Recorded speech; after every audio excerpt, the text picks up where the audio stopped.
Hello বন্ধুরা, good evening. আজকে হচ্ছে মোমো পার্টি। সন্ধ্যাবেলা সোনু পড়তে গেছিলো, পরে আসার সময় মোমো নিয়ে আসছে। এখানে একটু করে বাবার জন্য রেখে দিই 4 পিস, আর আমরা দুজনে মিলে ভাগাভাগি করে খাচ্ছি। সোনু খেয়েছে মনে হয় 5 পিস, আমি 4 পিস নিলাম আর দুজনের জন্য 4 পিস রাখলাম। অনেকদিন ধরে মোমো খাবো খাবো করছি, মোমো যাচ্ছি যখনই খেতে মোমো শেষ হয় না শোনো। আমরা অনেক রাতে যাই তো, মোমো শেষ। ফাইনালি বৃষ্টির দিনে গরম গরম মোমো স্যুপটা খেতে ভালো লাগে।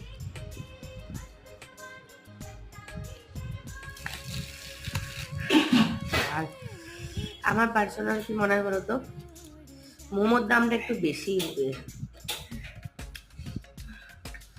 মোমোর কোয়ালিটি অনুযায়ী মোমোর দামটা ফাস্টফুড অনুযায়ী বেশি দাম।